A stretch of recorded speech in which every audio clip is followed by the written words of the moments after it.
Mac Mini M4, enfin du neuf côté Mac du bureau avec ce modèle dont le design n'avait pas évolué depuis une douzaine d'années. L'attente fut longue mais elle valait le coup, tant ce nouveau modèle près de 2 fois plus compact est désormais beaucoup plus puissant et ce pour le même prix. Non, longtemps dénigré au sein de la gamme d'Apple, le Mini n'étant rien un ordi au rabais, c'est même aujourd'hui l'ordinateur le plus séduisant de la gamme. Alors faut-il de nouveau investir dans un Mac du bureau? Faut-il lui préférer un iMac? Retour également sur les secrets de la puce M4, la 4e génération d'Apple Silicon. Pourquoi marque-t-elle un bond aussi important en performance? Quel modèle choisir? Débat. Le Mac. Bonjour à toutes et à tous et bienvenue dans On refait le Mac alias ORLM. Très heureux de vous retrouver pour notre débat tech hebdomadaire. Merci beaucoup pour votre fidélité comme chaque semaine et n'hésitez pas à nous soutenir en vous abonnant à notre chaîne YouTube. Un salut particulier aux membres du Club ORLM, notre version premium. Merci de soutenir ORLM et ses équipes contre un abonnement. En contrepartie, vous pouvez regarder des enregistrements des émissions en direct sur YouTube, poser des questions et assister ici aux coulisses de cette émission et de ces enregistrements dans nos studios. Pour ceux qui souhaitent rejoindre le club, toutes les infos sont sur notre chaîne YouTube. Avec comme chroniqueur ici en plateau à mes côtés Stéphane Zibi. Bonjour Stéphane. Bonjour Olivier. En plateau également Laurent Pantanach. Bonjour Laurent. Bonjour tout le monde, bonjour tout le monde. Il va bien. Hop. Ah, qui a? Je tiens à remercier, Oui. et je le fais de ce pas, Oui. Stéphane Becquet 4565, qui fut un donateur dans les commentaires. Exceptionnel. Non, parce qu'on a des gens qui font des dons durant les lives, on a des gens qui font des dons Moi, je durant... préfère Dupont. Et durant des membres du club ORLM qui peuvent nous entendre dès ce soir l'enregistrement en live. Mais on a aussi, j'ai découvert ça, des gens qui ont fait des dons dans les commentaires. Donc je tiens à remercier Stéphane Becquet 4565 ainsi que Pâte à Muffin et donc qui tous deux ont fait des dons sur les... Serait-ce une manière détournée d'inviter notre audience à nous faire des dons? Non, je tiens à les remercier seulement. C'est pour l'instant, moi je suis factuel, donc je tiens à leur dire merci. Ils ont fait ça hors antenne. D'habitude, quand c'est à l'antenne, qu'on est à l'antenne, on les remercie. Donc je tenais à les remercier et dire que on a Alexandre Becquet, qui n'a rien à voir avec Stéphane Becquet, qui est venu nous voir aujourd'hui dans les locaux derrière, et qui est en régie, qui a découvert et qui a été très impressionné par la bonne ambiance, tu penses la confraternité, mais l'amour qui se dégage. Bref, en duplex, notre spécialiste des puces Apple Silicon et qui va nous faire découvrir tous les secrets de la puce M4, Fred Crassa. Bonjour Fred. Oui, bonjour à tous. Effectivement, bonne ambiance, je confirme. Et en duplex également, bien qu'il soit loin, très loin, mais alors très très loin, pas loin du pôle Nord là-bas, Christophe Degrève d'Anderside. Bonjour Christophe. Pôle Nord. Ouais, il est en Belgique. Je pense pas si bien dire parce que ce matin, ma voiture m'annonçait qu'il y avait un risque de verglas, donc moins de 4 degrés. Donc tu vois, t'es quand même pas si loin de la vérité. Ben oui, il faisait 7 à Paris ce matin. 6 autour de Paris. Donc, donc on n'est pas loin. Hein. Donc j'arrête le tu enlèves 4-5 degrés en Belgique du Nord. Alors messieurs, est-ce que ça vous intéresse qu'on parle un petit peu de notre sponsor cette semaine?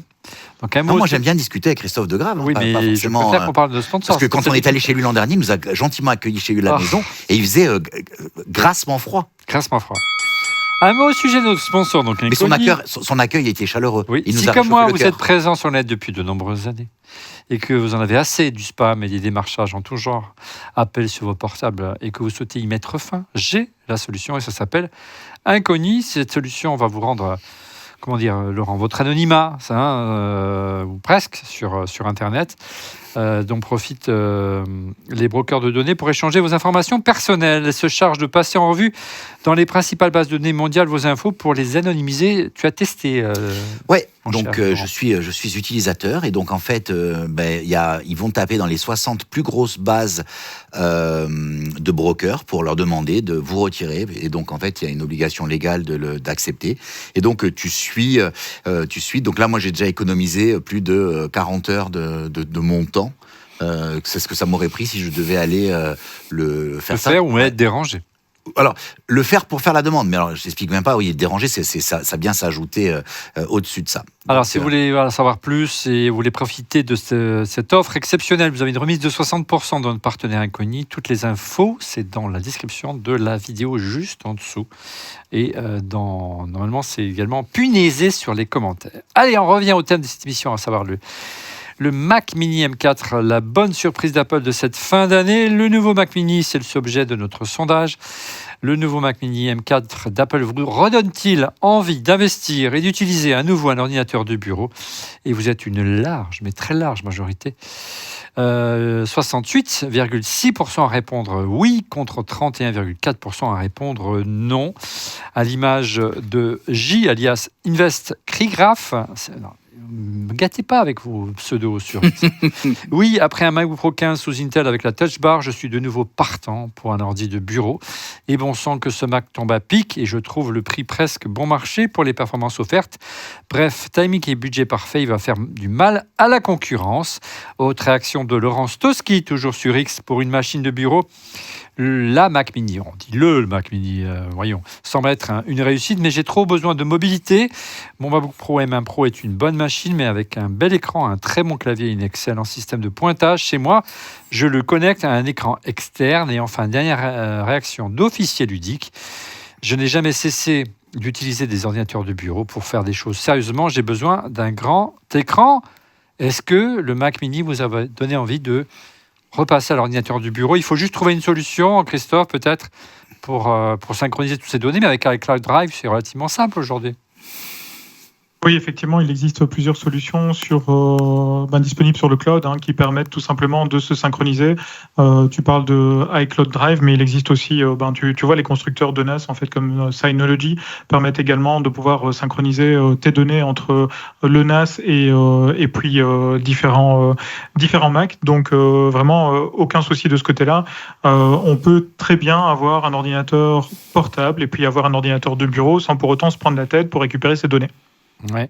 Messieurs, vous allez abandonner vos ordi portables ou vous y réfléchissez sérieusement, Laurent? Moi, je me pose la question.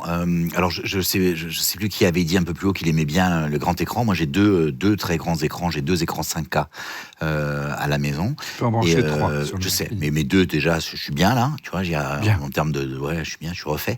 Et donc, mais par contre, c'est vrai que tu vois, je prends mon ordi, je le débranche, les fenêtres se remettent à bouger, puis je rebranche, elles se remettent. Mais je me dis finalement, je pourrais avoir C'est assez pénible. Moi, ouais, qui ai le même souci. Et je me dis finalement, autant avant, tu vois, mais là, c'est une machine qui est toute petite, tu vois, c'est un petit cube de 12,7 cm sur 12,7 cm sur quelques centimètres d'épaisseur. Ne divulgue pas les secrets de cette machine. Oui, mais si tu te poses ça sur le bureau, c'est invisible. Tu as ton ordi qui fonctionne tout le temps. Ça t'empêche pas d'avoir mon MacBook Pro. Je garderai mon MacBook Pro. Quand tu hésitais à passer au nouveau MacBook Pro, là, tu ne peux pas garder l'ancien. C'est exactement la question que je suis en train de me poser. Bon. J'ai résumé ça en une phrase. Et en plus, avec l'appli Jump Desktop, tu peux reprendre le contrôle à distance, qui est assez smart. Donc, ça sera de mes prochains coups de cœur. Du côté de Fred, qu'est-ce que tu en penses? Est-ce que c'est vrai que ça faisait longtemps qu'on n'avait pas eu vraiment des nouveautés côté ordinateur de bureau. Il y avait eu le dernier, c'était le Mac Studio, mais un ordinateur grand public performant qui a du charme et qui il est plus proche de l'ADN d'Apple que peut être un Mac Studio, quoi. Ouais, tout à fait. Et puis, je vous rejoins sur le côté format. Autant l'ancien Mac Mini, je le voyais pas tellement me transporter. Il était quand même petit, mais quand même assez large dans un sac. Autant là, vu la taille et le poids, franchement, je le fais. Et j'ai un iMac 27 pouces en Intel que j'ai pas renouvelé parce qu'il fonctionne un peu et puis qu'Apple Intelligence c'est pas encore là. Mais je me dis, si je devais changer, c'est pas prêt d'en changer. Je prendrais pas un 24 pouces. Ouais. Et du coup, je peux la garder encore un an. Mais c'est vrai que si je devais changer pour... ici, j'ai deux 27 pouces. Clairement, je ne prendrais pas un iMac pour avoir un 24 pouces, pour le connecter à notre écran 27 pouces. Autant prendre un Mac Mini qui, en plus, pourrait bouger avec moi. Et comme il y a des écrans un peu partout maintenant... C'est clair. Pourquoi pas? Alors, faut-il craquer pour le Mac Mini? Vous allez voir qu'il ne manque pas de charme. Mac Mini, il a tout d'un grand. Alors ça, il faut les moins de 20 ans ne peuvent pas connaître non plus, hein, Stéphane. Et même, il a tout d'un grand. c'est Comme ça. la Clio, là, il a tout Exact. d'un. Ouais, Exact, la elle a Clio. tout d'une Bon, grande. bref. Enfin, un nouveau, vous reverrez, il faut regarder Culture Pub dans les années 80. Enfin, un nouveau design. À Le Mac. la tout d'une grande. À la taux d'une grande. Enfin, un nouveau design, le Mac Mini est vraiment mini. Qui veut se risquer à décrire le nouveau design du Mac Mini? Allez, Laurent, je te sens chaud comme la presse. Alors moi je vais le décrire, il est assez simple. C'est un petit carré, c'est un petit galet de 12,7 cm sur 12,7 cm. Tu peux le redire un petit Non, peu. c'est ça, 12,7. Non, il est vraiment petit. Sincèrement, c'est vraiment, c'est à peine plus grand. Il est un peu plus épais qu'une Apple TV. Et il est tout gris, tout mignon. Et il a un point qui rend fou tout le monde, c'est le bouton au-dessous. Et moi, j'arrive pas à comprendre pourquoi ça rend les gens fous. Parce qu'en fait, tu l'éteins jamais un ordi sur le bureau. Donc tu n'as plus le bouton à l'arrière de l'écran, à l'arrière de Mais non, parce qu'il y a plus de place. l'ordinateur central. L'ordinateur central, j'ai pas dit ça depuis 1984. L'unité À l'époque où tu étais au Parti communiste soviétique, L'unité Chinois. centrale, c'était quoi pour l'unité centrale? central, c'était Ah le. oui, ouais, le Pentium. Lucé. Pentium. Donc le bouton est en dessous. C'est vrai que c'est. 486. Après la prise USB-C, là, il y a Didier qui est furieux, qui me s'ouvre dans l'oreillette. Après l'USB-C sous la souris, la prise, le bouton on/off, Mais- sous le Mac Mini. ouais, mais moi, ça me choque pas. On n'éteint pas nos Mac. Moi, Mais toi, tu es vendu à Apple, on le sait. Non, mais enfin, moi, j'éteins jamais mon Hein PowerBook. Ouais, non, mais c'est un des avantages d'Apple, c'est qu'on n'éteint jamais notre ordinateur. Quoi, Donc, tu si donnes tu as besoin raison, d'éteindre, Laurent. tu t'en fous de passer le doigt dessous. Donc, il y a plein de gens qui ont développé en impression 3D, qui ont développé des petits leviers. Hein, tu m'écoutes quand je te parle? Excusez-moi. Je suis armé, fais gaffe, tu vas te prendre un caillou dans la tête, quoi. Vas-y, continue. Et donc, ils ont développé des petits boutons où tu appuies dessus et ça vient lever le bouton dessous pour éteindre. Ça m'a fait marrer. Eh ben, Mais moi, c'est vrai qu'on n'éteint jamais son Mac, Fred, Christophe. Est-ce que tu as déjà éteint ton Mac récemment? On le Non. met en veille. Ça mon MacBook m'arrive. Pro, oui. Mon MacBook, oui. Jamais, mais en veille. jamais. Si. On le met en veille. Christophe. Oui, on va voyager, plutôt le mettre en. Effectivement, on va plutôt le laisser en veille. Et c'est vrai que c'est hyper facile avec Apple de pouvoir se dire j'appuie juste sur une touche et puis il s'allume très rapidement. Pourquoi attendre de l'allumer complètement? Après, certains défendront l'économie d'énergie, effectivement. Il y en a une minime. Mais, Ouais, mais bon, c'est-à-dire c'est pas qu'en non plus veille, la il fin du consomme monde, toujours quoi. un peu. C'est ça. Après, moi, je connais des gens, Exactement. hein. Je connais des gens qui éteignent. Après, mais c'est le après. truc, Ah, c'est ouais. que macOS est vraiment créé pour, est vraiment développé pour, et entre autres, il y a une fonctionnalité qui permet en veille que l'ordinateur aille chercher des mises à jour alors qu'il semble éteint. Donc il y a quand même pas mal d'économies de temps malgré tout en fait qui peuvent se faire grâce à cette fonctionnalité. Petit hommage à Ouais. M. X. Je me souviens lorsqu'il me faisait ses démos, M. X, l'ancien responsable d'Apple, qui avance visage masqué, mais il va revenir un jour, il paraît. On le salue. Oui. Sérieux? Ah ouais, Oui. il va revenir. Bon, Oui. ça me fait plaisir. Il nous disait, quand on arrivait chez Apple, M. Frigara, un Mac, ça s'éteint pas, ça se met en veille. Bon, à l'époque, il n'y avait pas de problème de Je tiens à rappeler une chose. de couche de zone et de... Non, mais je tiens à rappeler une De chose. réchauffement c'est que climatique. À l'époque où on était sur PowerPC, même la mise à jour de l'OS ne redémarrait pas le Mac. C'est beau. Ouais, mais c'est beau. Moi, un jour, tu sais, tu as un truc qui s'appelle Uptime qui te dit la durée depuis quand tu n'as pas coupé. Un jour, je l'ai tapé et en fait, je me suis rendu compte que mon portable, un portable, 9 mois, il était allumé. Ça, c'est pas bien. Il faut, Non, mais il faut- je sais. Ce que je veux te dire, c'est que pour te dire, à l'époque, mais c'était d'une robustesse. Ça me manque un peu. C'est ce qui me manque dans Donc dans le sujet était PowerPC. donc le design, mais il n'a pas développé. Donc le design, c'est un petit cube de 12 quelques centimètres de côté, mais il a quand même, me souffle Didier Poulicani, le Jean-Pierre Coff de la tech, c'est une autre cube. Un design qui n'a pas évolué depuis juin 2012, je ne veux pas dire de bêtises, près de 12 ans.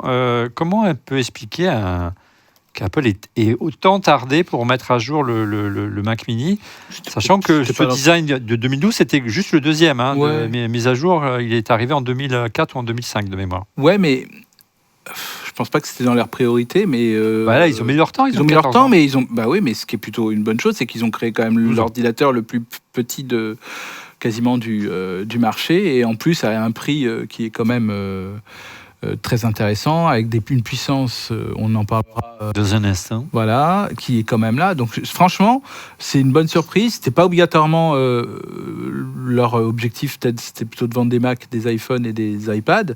Là, je pense qu'ils reprennent la main. Par contre, je suis un peu inquiet pour les autres ordinateurs de bureau. C'est-à-dire qu'ils ne vont plus rien vendre. Bah voilà, à part les Mac écoute, Mini.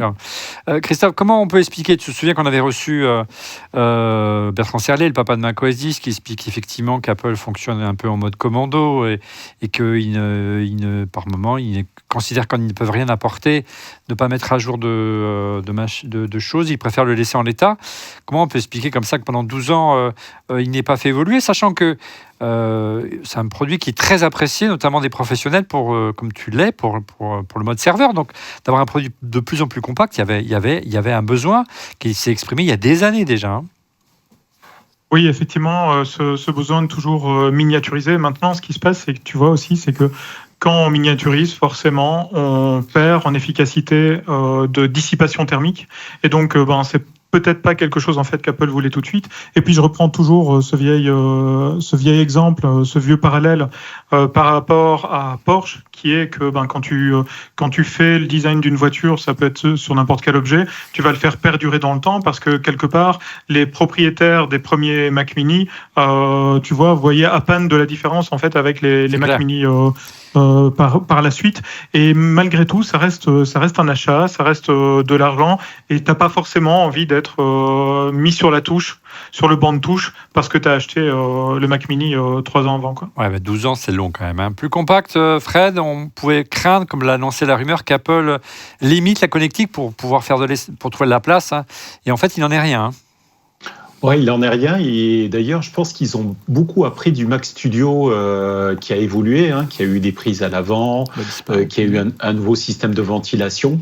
Et je pense que le Mac Studio les a vraiment fait réfléchir et revenir sur le Mac Mini. Et puis avec la gravure 3 nano, on le verra, hein, ils ont pu faire des choses qu'ils ne pouvaient pas faire non plus avant. N'oublions pas que le Mac Mini, il a surtout vécu en Intel et un petit peu depuis 4 ans, un peu moins de 4 ans, 3 ans on va dire, avec du Apple Silicon.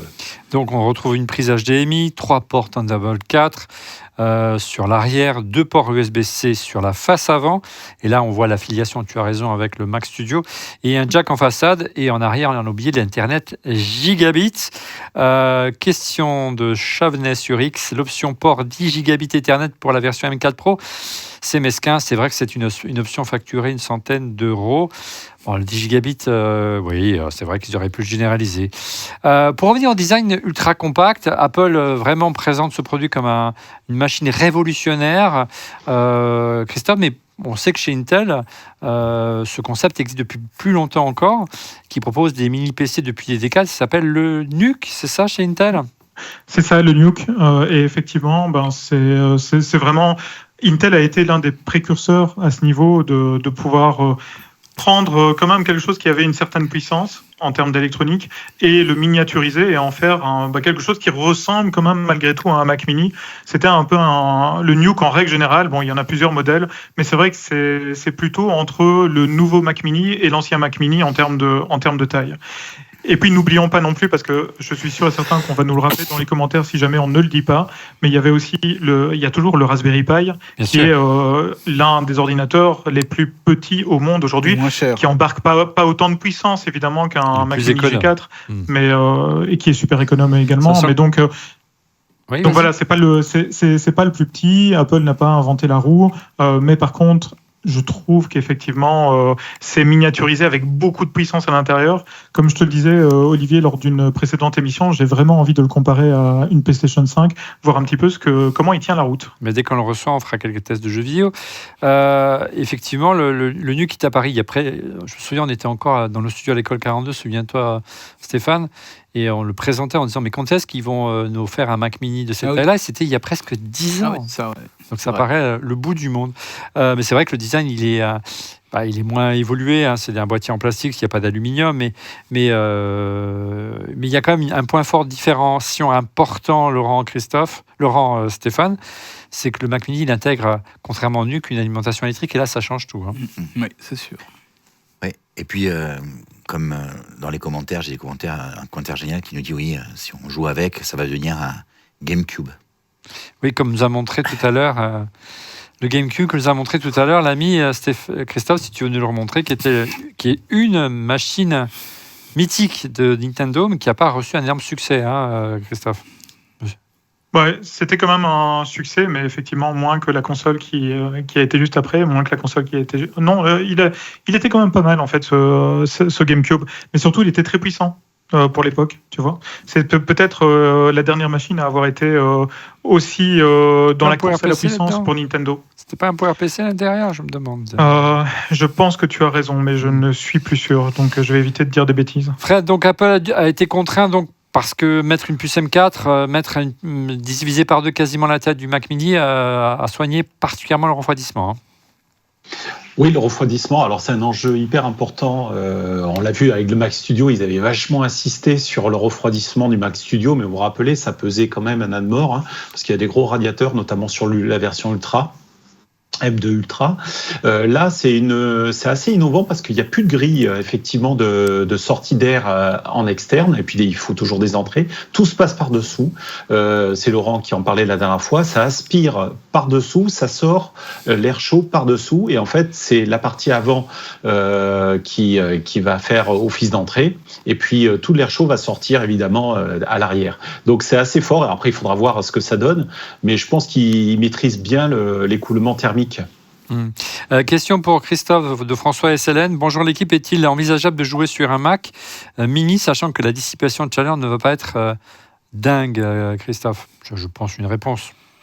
Oui, moi je pense en fait que ça va être tout à fait possible. Après, j'attends les premiers tests, mais je pense que ça va être possible, d'autant plus qu'il y a de la dissipation thermique active, avec le fait de réellement aspirer l'air froid, l'air frais à l'avant de la machine, et puis de rejeter l'air chaud à l'arrière de la machine.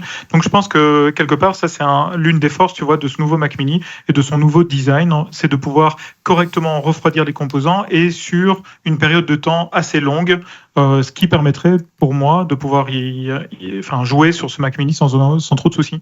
Ce qui est assez rafraîchissant, on le disait en préambule avec cette machine, c'est outre le fait que Apple introduit un nouveau design, c'est que d'habitude, les entrées de gamme de chez Apple étaient souvent des ordinateurs assez bridés, et le Mac Mini avait toujours une sale réputation parce que c'était le premier ordinateur à 500 €, à moins de 500 €, on va y revenir tout à l'heure, c'est un peu l'ordinateur au rabais. Cette version-là, c'est absolument pas le cas. Hein. Non. Comme on t'a dit tout d'un grand, il y a la possibilité déjà de connecter 3 écrans, ce qui n'est pas anodin. Ouais, ça montre que c'est quand même une grosse machine. Voilà, déjà que ça peut tenir cette chose-là. Donc voilà, moi je pense qu'on va en parler dans quelques instants encore sur le nombre d'écrans, mais sur le papier, à part peut-être, on en parlera, le Wi-Fi, mais on a une machine qui est... Oui, ça fait longtemps qu'on a une machine aussi compétitive et complète, équilibrée. Question d'Antoine sur X pour toi, Fred. Est-ce que le nombre d'écrans externes pris en charge se fait grâce à la puce M4 ou techniquement une M1, M2 aurait pu prendre également autant en charge, j'imagine, des moniteurs externes, Fred? Non, parce qu'ils ont quand même des specs. Timier explique quand même qui répond à un cahier des charges, et la gestion des écrans, c'est pas si simple que ça. On parle de 6 écrans 6K. Donc vous voyez le nombre de mémoire qu'il faut pour gérer sur le SoC. La mémoire, elle n'est pas à l'extérieur, elle est à l'intérieur pour gérer au cœur de la puce 6K. Oui, au cœur de la puce, parce que vous avez la RAM, c'est une chose, mais vous avez ce qu'on appelle le display block, c'est ce qui gère la partie après HDMI, etc.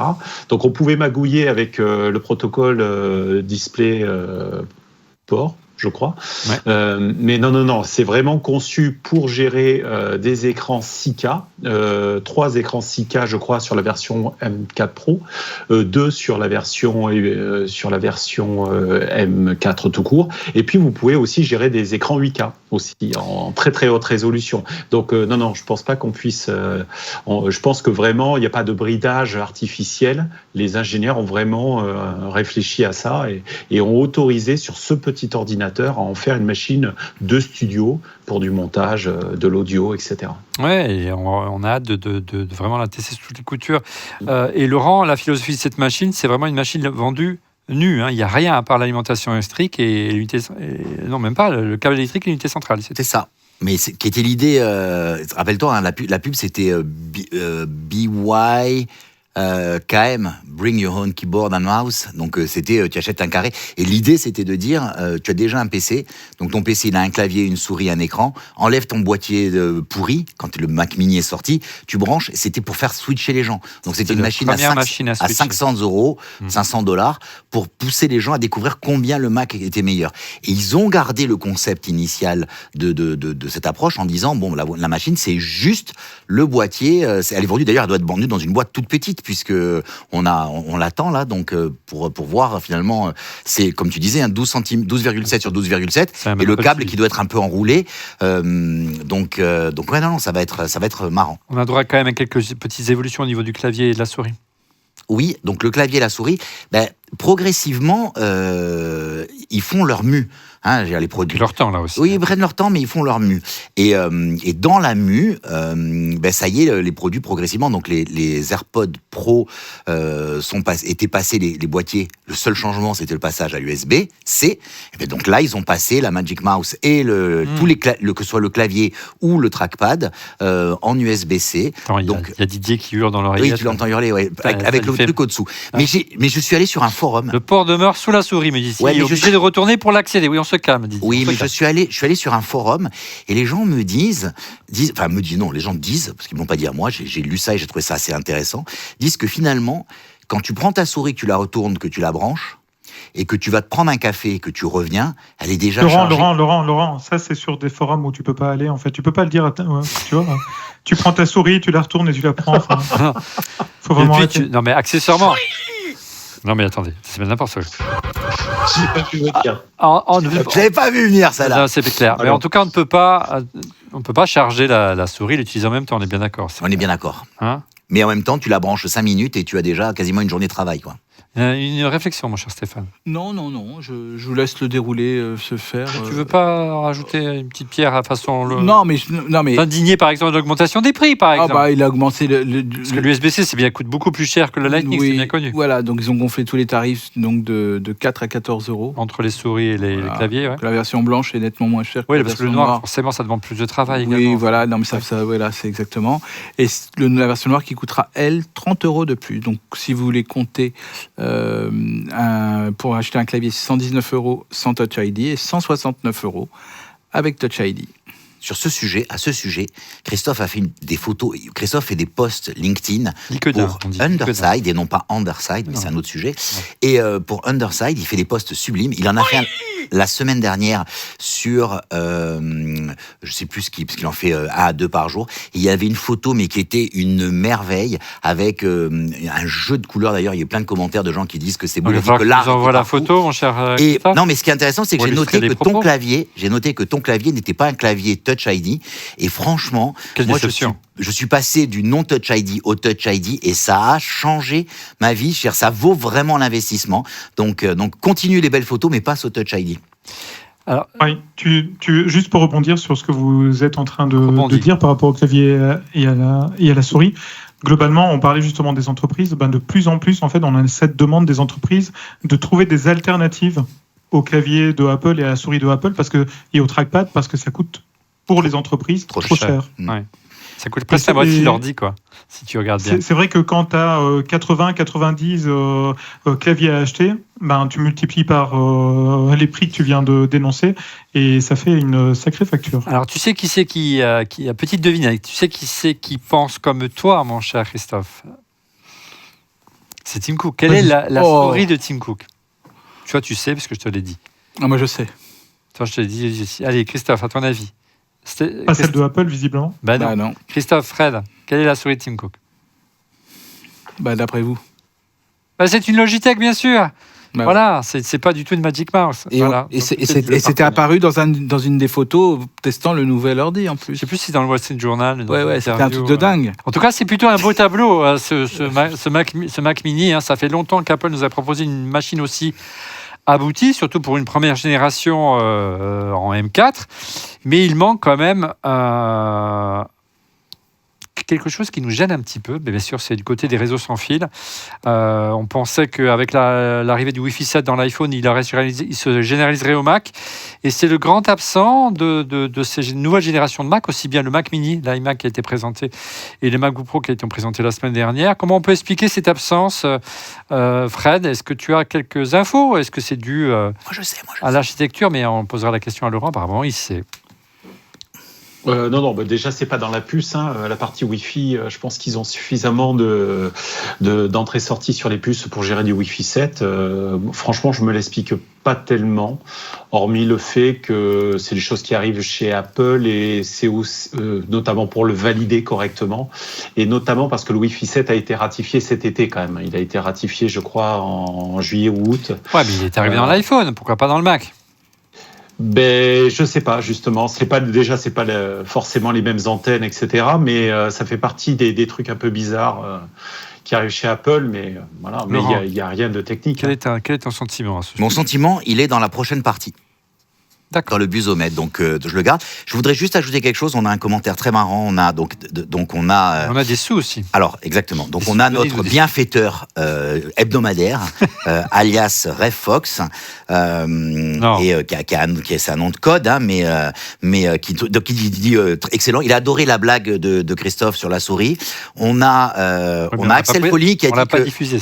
on a Axel Folly qui dit que ça part en sucette s'il peut se permettre. La blague précédente. Mais combien il a donné? On veut savoir. 60 €. Oh, ben, c'est pas possible. Ouais, c'est super. Ouais, merci. C'est qu'on qu'on aura bientôt assez d'argent pour acheter une pizza hawaïenne. Oui, Axel Folly dit, demandez pas à Laurent car elle n'est pas sans fil mais sans filet. Je sors. Alors moi j'ai posé la question autour de moi à des constructeurs de solutions qui proposent déjà des bornes et des routeurs Wi-Fi 7. Il n'y en a pas à 100 millions. Et ils sont très gênés parce qu'ils s'aperçoivent, en fait, il y a déjà pas mal de polémiques dans le monde PC parce qu'apparemment, beaucoup de constructeurs de PC, voire des constructeurs de smartphones qui annoncent du Wi-Fi 7 n'affichent pas les débits du Wi-Fi 7. C'est le cas d'ailleurs de l'iPhone. Souvenez-vous, lorsqu'on a fait les tests de l'iPhone 16, on est très loin aujourd'hui d'avoir les débits théoriques affichés par le Wi-Fi 7.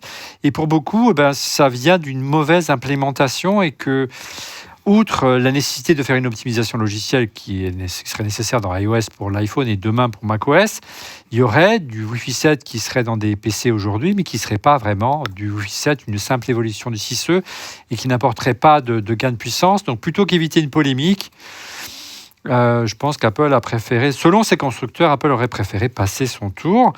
On aura l'occasion d'en savoir un petit peu plus, notamment dans la prochaine rubrique, ça s'appelle le busomètre. Le busomètre, ce sont les actus rumeurs qui ont le plus buzzé sur la planète Apple, du côté du site Mac Forever. Et cette semaine, en l'absence de Didier, qui a encore un test de l'autre côté de la planète, c'est notre ami Laurent Pantanach qui s'y colle. Laurent. Attends, comment il se met? Non, c'est de ce côté. Voilà, c'est côté. Voilà, non, l'autre côté. L'autre côté, voilà, le profil Polycale. Ouais. Il y a un détail qui est important. Attendez, revenez sur lui. Non. Si, voilà, là, c'est pas le physique, on a dit. Pas le physique. On avait dit pas le physique. Laisse Didier tranquille, s'il te plaît. D'accord. Bon. Alors, première info rumeur. Apple a racheté Pixelmator. Ah, ça, c'est énorme. Bam. Donc, Pixelmator, société lituanienne, qui a 3 produits, qui sont Pixelmator, Pixel Photo et je ne me rappelle plus la troisième. Et donc, il y a un super produit. Il y a quelques semaines... Répète ce que c'est, Pixelmator. Donc, Pixelmator, c'est un Photoshop, un Adobe Photoshop. Ouais, non, pas grand public, parce qu'il est un peu plus simple. Beaucoup. Mais qui intègre aussi un peu d'Illustrator dedans et tout. Donc c'est l'intelligence artificielle. Oui, mais ce qui est très très intéressant, c'est qu'il y a quelques semaines, je me suis pris la tête avec Adobe et entre autres Photoshop et entre autres le modèle de prix d'Adobe et la pénalité qu'ils te font payer si tu décides de quitter avant l'annuel. Et j'ai demandé à tout le monde où est-ce que je vais. Et donc j'ai posé la question et tout le monde m'a dit Affinity Photo ou Pixelmator. J'ai testé les deux. La recommandation de Christophe Degrave, toujours de bons conseils, était test Pixelmator, c'est celui qui se rapproche le plus de la philosophie Apple. Et donc, je suis passé sur Pixelmator grâce à Christophe Degrave et j'adore. Et je me dis, mais pourquoi je n'y suis pas allé avant? Sachant que ça fait 2 ans qu'il me dit d'y aller. Et ils les ont rachetés. Monsieur Degrave, comment vous interprétez ce rachat de Pixelmator? C'est des Lituaniens. Oui, j'ai bien compris. Pour rappeler. Ça me paraît tout à fait logique, en tout cas, par rapport à la sélection c'est un logiciel de Pixel. musique, monsieur. C'est pas un logiciel de photo. Par rapport à la... par rapport tu vois, au léché, en fait, à l'expérience utilisateur de Pixelmator, c'est très Apple. Et effectivement, je pense que si j'aime tellement ce logiciel, c'est entre autres pour son interface utilisateur. Et moi, ça fait très longtemps que j'utilise plus Photoshop. Toute une partie des miniatures sur lesquelles j'avais eu l'occasion de travailler pour ORLM, On refait la pop, etc., ont été faites sous Pixelmator, par exemple. Donc, c'est vraiment un très chouette logiciel. Donc, ça, c'est la première partie. Que c'est voilà. beau. Ouais, la seconde partie, tu vois aussi, c'est que quelque part, ça montre un désir d'Apple, parce que c'est un logiciel qui est quand même à la limite du logiciel pro. Ça montre quand même la volonté d'Apple d'avancer dans ce monde de la suite graphique, du fait de vouloir quand même faire avancer son patrimoine d'applications. C'est vrai que ça fait un petit moment qu'on n'avait pas eu une nouvelle application de création graphique, enfin de création tout court d'ailleurs du côté d'Apple. La dernière, dans le grand public, c'était peut-être GarageBand, donc ça remonte à une quinzaine d'années. Et Final Cut Pro, qui était peut-être l'une des dernières évolutions, Final Cut Pro 10, qui est une évolution qui me revient de mémoire, mais ça fait plutôt plaisir et ça montre aussi qu'il semble se réintéresser au contenu et aux utilitaires qu'il propose par défaut dans le Mac, puisque dans la dernière présentation d'Apple, il insiste beaucoup sur le fait que le Mac Mini notamment est livré avec des logiciels d'Apple qui lui permettent d'être in the box, prêt à être productif. Ce serait un argument supplémentaire. Il est vendu combien aujourd'hui, Pixelmator ? 49 €. Ah oui, c'est un argument de taille par rapport à... Par contre, 49 €, mais si vous êtes abonné sur Revolut, c'est gratuit. Si vous avez un abonnement premium. Il y a des actions chez Revolut ? Non, mais je le dis, c'est que quand on a un abonnement à premium à 4 €, etc., il y a par contre, si Revolut veut être sponsor d'En refait le Max, c'est quand vous voulez, les gars. Bah voilà, vous le savez maintenant. Revolut est basé en partie en Lituanie aussi. Non, mais c'est pas ça. Non, mais quand tu regardes tu regardes dans les offres premium, il y a pas mal, il y a Sleep Cycle, etc. Il y a quelques applis, l'abonnement au Financial Times, etc., qui sont filés gratuits. Allez, on enchaîne sur la deuxième info rumeur de cette émission et on parle de quoi, Laurent ? Donc, face au succès du Vision Pro, Apple a décidé de doubler la production des machines. Non, ils ont décidé d'arrêter. Donc, a priori, bien sûr, Apple n'a pas dit qu'ils arrêtaient, mais apparemment, ils ont stoppé la production de la version actuelle. Et on pense, donc on imagine que il y a des bruits qui disent qu'il pourrait sortir une version un peu différente avec un M5 à l'intérieur. M5 ? Ouais, il ne va pas arriver demain matin, la Vision Pro 2, alors. C'est pas une BMW, mais c'est bien une puce Apple. Alors, on va se tourner à la fois du côté de Fred et du côté de Christophe. On sait qu'ils ont... on s'attendait à voir arriver une version un peu plus accessible du Vision Pro. Et il faudra attendre peut-être la prochaine génération de puces pour ça, c'est ça ?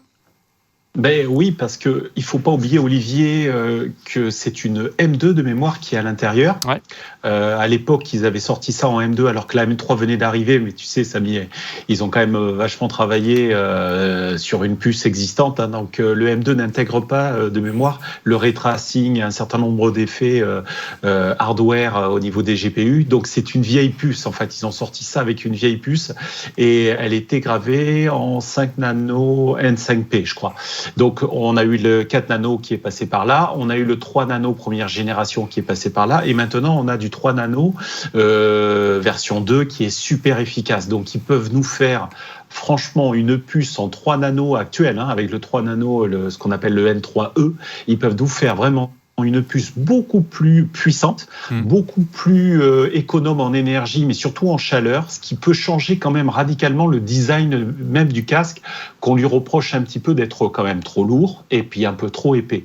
Donc je pense qu'il y a pas mal de choses qu'ils peuvent dès à présent faire et à mon avis, ils travaillent déjà dessus. Et accessoirement un peu trop cher. Christophe, tu y crois aussi qu'Apple va avoir déçu dans les idées et va pousser... génération après génération, son casque de réalité mixte, son ordinateur spatial. Il y a aussi des bruits qui courent autour du Apple Vision Pro, comme quoi il pourrait en exister une version. En tout cas, Apple essaierait de créer une version pour la tester d'un Apple Vision Pro qui serait animé par ton smartphone. Donc l'objectif serait vraiment de brancher ton casque de réalité virtuelle, de réalité mixte, directement sur ton téléphone pour que ton smartphone devienne celui qui anime l'Apple Vision Pro. Pas les écrans, Parce que c'est-à-dire le processeur, c'est ça? Juste la partie processeur, enfin Les vraiment batteries, processeur, éventuellement. effectivement. Voilà. Voilà, batterie, processeur, etc.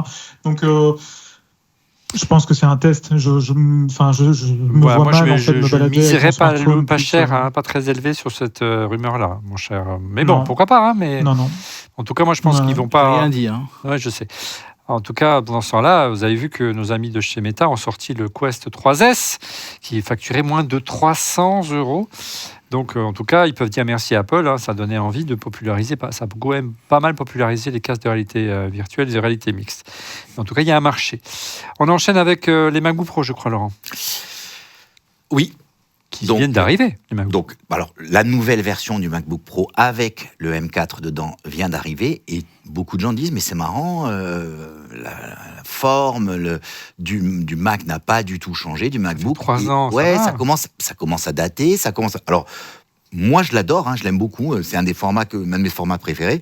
Mais il y a beaucoup de gens qui se disent c'est bizarre, ça n'a pas changé. Donc, tu vois, il y a discussion. Et les bruits. Encore une fois, on est dans le buzzomètre, donc les bruits disent qu'il n'y aurait pas de redesign Monsieur Mark Gurman, c'est ça encore, lui avant 2026. Ah oui, d'accord. Donc, tu vois, ça veut dire qu'il va durer encore un an, une bonne année et demie, quoi. Du tactile, pas du tactile. On n'en sait rien, mais ça serait... voilà. Je veux mon mon Mac tactile. Tu voulais parler de Wi-Fi, voilà du Wi-Fi. Et c'est là où c'est intéressant. On apprend que Apple serait en train de développer sa propre puce Wi-Fi 7. Ce qui pourrait expliquer que la norme venant que de sortir et qu'il y a quand même pas mal de soucis, comme le disait tout à l'heure l'expert Frédéric Rassa, possiblement ils se disent, mais il est temps pour nous, ça fait longtemps qu'on se pose la question, on se posait même la question pour une puce radio dans les iPhones. Mais on se dit, imagine s'ils arrivent avec leur puce Wi-Fi 7 et une puce qui serait complète, parce qu'il y a beaucoup de Et puces. hybride, à la fois 5G et Wi-Fi 7. Et aussi, alors qui ferait 2G, 4G, 5G, et au milieu, il y en a une autre. Donc, qui agrégerait les 3 bandes. Alors qu'il y en a beaucoup qui agrègent que 2 bandes aujourd'hui. Donc, c'est peut-être aussi la raison, comme ils sont déjà en train de la développer, tu vois, ils n'ont pas fait ça sur ces modèles, parce qu'ils veulent pas payer la puce à d'autres, donc certes à Qualcomm ou à Broadcom en fonction de leur fournisseur, mais dans leur prochain device, il y aura la puce Apple. C'est-à-dire qu'ils vont quand même générer la gamme entière bientôt du hardware. Restons au conditionnel, mais c'est du conditionnel. Ce serait pour la puce M5. Fred, on sait que c'est un chantier qui est en place depuis longtemps chez Apple, à la fois de produire leur propre puce 5G et leur propre puce Wi-Fi. Ils avaient racheté pour cela les modems de chez Intel. Et puis depuis, ça fait presque 7 ou 8 ans maintenant, depuis plus de nouvelles, Fred. Ouais, plus de nouvelles, et puis ça devient quelque chose qui est un peu compliqué chez eux. Alors ils ont les moyens, ils ont une division hardware que Apple Silicon qui marche très très bien. Ce côté-là, effectivement, ils donnent pas de promesses. Il faut dire que c'est hyper dur de faire ce que fait Qualcomm, de faire des puces 5G, Wi-Fi et Broadcom aussi. C'est très très complexe. C'est un monde un petit peu à part. C'est pas la même chose que faire des puces d'ordinateur. Mais je pense qu'ils vont y arriver. Ils vont y arriver, et surtout ce que ça va permettre, c'est qu'ils vont pouvoir, contrairement aux autres acteurs comme Broadcom, faire des choses sur mesure en termes de gestion d'énergie et de coopération, des choses qu'on ne peut pas faire quand on fait des puces pour tout le monde. Tu penses qu'ils vont aller jusqu'à intégrer ces puces dans le cœur du silicone de l'Apple Silicon comme ils le font aujourd'hui pour certains d'autres composants ? Alors, s'ils le faisaient, effectivement, ça leur permettrait notamment d'économiser beaucoup d'énergie. Et puis, je crois qu'il y a ce qu'il faut en termes de gravure pour le faire. Mais c'est pas une obligation. C'est pas une obligation de le faire, parce que des fois, quand on fait des puces trop grosses aussi, ça a un certain coût. Mais c'est vrai que tout intégrer, ça serait l'idéal. Alors, peut-être une partie, la partie Wi-Fi, peut-être pas la partie 5G, mais la partie Wi-Fi pourrait la faire. Ouais, merci Fred. On reste dans les réseaux, mon cher Laurent, j'y suis arrivé. Tout à fait. Donc, on est vendredi. On sait que la semaine est longue.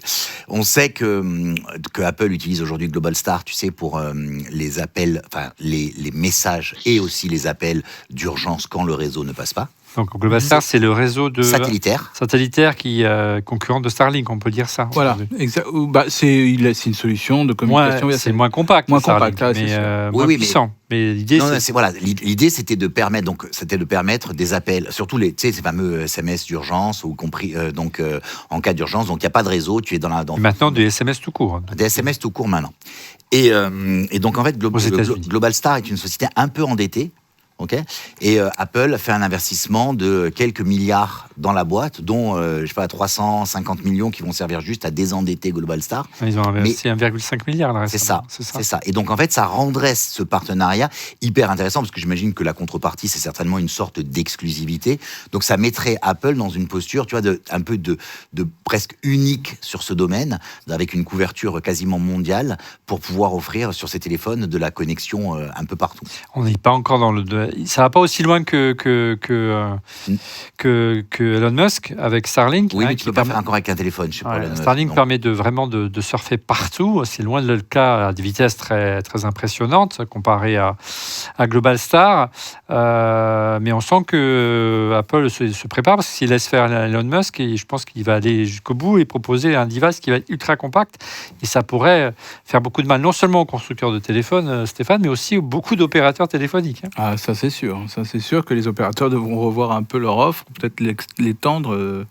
Enfin bon, on verra bien, parce que là... Ils bypassent la plupart des opérateurs mobiles. De toute façon, je crois que c'est un des vœux pieux au départ de Mark Zuckerberg, parce qu'il voulait que Facebook devienne un opérateur télécom, et alors d'Elon Musk, et voilà, qui est un méta opérateur. L'avantage de Starlink, c'est qu'il dispose de la force de frappe de SpaceX, oui. Le premier client SpaceX, c'est Starlink, et vice-versa. Non, donc, mais pendant un moment, vous vous souvenez peut-être que Mark Zuckerberg voulait qu'il y ait il avait créé même, je crois, le nom de domaine, internet.org de mémoire, et il voulait qu'il y ait de l'internet partout, et lui, c'était avec des mini-montgolfières, vous vous souvenez, et des avions solaires. Et donc lui, il pensait qu'il allait couvrir le monde entier là comme ça. C'est notre stratégie. Il a peut-être laissé tomber le projet. Je sais pas, j'ai pas suivi là. Un satellite sur 2 dans l'espace aujourd'hui est un satellite Starlink. Il y en a des centaines. Non, des milliers. Des milliers maintenant. Ce sera 24 000, je crois, ou 35 000 en fin 2025. Des espoirs des astronomes à moteur, parce que ça provoque pas mal d'artefacts lumineux quand ils font leurs observations. Voilà, c'était le Busomètre version longue sans Didier cette semaine. On le retrouve dès la semaine prochaine. On reste dans l'espace avec Interstellar. Sur X, oui et non, le Mac Mini donne vraiment envie, mais ayant un MacBook Pro M1 Pro que je peux déjà brancher sur mon Studio Display, ça n'a pas grand intérêt. Utilisant principalement Logic Pro, ça compliquerait la gestion des sauvegardes de l'un à l'autre. On va essayer de vous prouver le contraire, qu'il est possible aujourd'hui de revenir à un ordinateur de bureau. Et puis, surtout qu'il y a le choix aujourd'hui du côté d'Apple. Faut-il plutôt choisir un Mac Mini ou un iMac ? Les amis, l'iMac M4 est l'autre annonce d'Apple de la semaine dernière. Alors, quelle machine privilégiée nous les avons comparées. Est-ce que vous voulez que je prenne la main ? Est-ce que vous sentez de commenter ? Je prends Vas-y, prends la main. J'aime bien quand tu prends la main. Je te dirai après moi ce que je ferai. Donc déjà, ce qu'on n'a pas dit, et ce qui est quand même un beau progrès cette année, c'est qu'Apple généralise sur toutes ses machines dorénavant 16 Go de mémoire. Ça fait des années qu'on pointe du doigt le fait que c'est dommage de ne mettre que 8 Go. Ça fait des années, lorsque nos amis respectifs nous disent quel modèle choisir, on leur dit prenez plutôt un modèle 16 Go, il durera plus longtemps. Voilà, plutôt qu'un modèle avec plus de SSD. Apple a enfin généralisé le 16 Go aussi bien sur l'iMac 24 pouces que sur le Mac Mini. Bonne nouvelle. Ça, c'est l'effet Apple Intelligence. Je pense que s'il y avait eu, comme certains avaient acheté donc des modèles en 8 Go en modèle de base, ils n'auraient pas pu faire tourner leur machine. Il y aurait eu un taux de déception, on va dire. Oui. Et donc, ils ont évité les retours. Ce qui est étonnant, c'est qu'il y a encore 6 mois, Apple martelait que 8 Go dans le monde Mac, ça n'avait rien à voir avec le monde PC. Donc, ça vous montre quand même que le virage de l'Apple Intelligence, je ne veux pas encore tirer sur l'ambulance, mais il a vraiment peu été anticipé chez Apple, du moins dans les Mac. Alors, côté disque dur, enfin côté SSD, on dispose sur les deux machines de 256 Go. Bien sûr, sur l'iMac M4, on a comparé les deux entrées de gamme. Un écran 4, et puis on compare avec Fred le haut de gamme, enfin un modèle intermédiaire. Vous avez sur l'iMac l'écran 4,5K en 24 pouces. vous n'avez que 2 ports Thunderbolt 4, c'est le défaut de l'entrée de gamme sur l'iMac, alors que vous avez 3 ports Thunderbolt 4 sur le Mac mini, là c'est beaucoup mieux, plus 2 ports USB-C en façade. Et vous n'avez pas de gigabit et vous n'avez pas d'Ethernet du tout sur l'iMac, c'est le modèle intermédiaire qui l'a. Tu sais, sur le bloc secteur qui est sur le sol, alors qu'il est intégré dans le Mac mini. D'un côté, vous avez une machine qui coûte 1 499 €, donc juste sous la limite et la prix psychologique, bel effort d'Apple d'être en dessous des 1 500 €, contre 699, je ne vais pas dire 699 chez Apple pour le Mac mini. Si vous rajoutez un Magic Keyboard, mais vous n'êtes pas obligé de prendre un Magic Keyboard, vous rajoutez 119 €.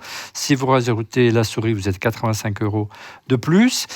Alors, il y a très peu d'écrans et de moniteurs externes 4,5K. La référence pour nous jusqu'à maintenant, c'était l'écran 4K de chez LG, qui fournit les dalles d'Apple, l'Ultra Fine 24 pouces. Alors, on le trouve par moment autour des 400 €, mais il est en fin de vie. Donc, ça vous arrivez à un prix total pour une machine identique à 1 300 € sur le Mac mini.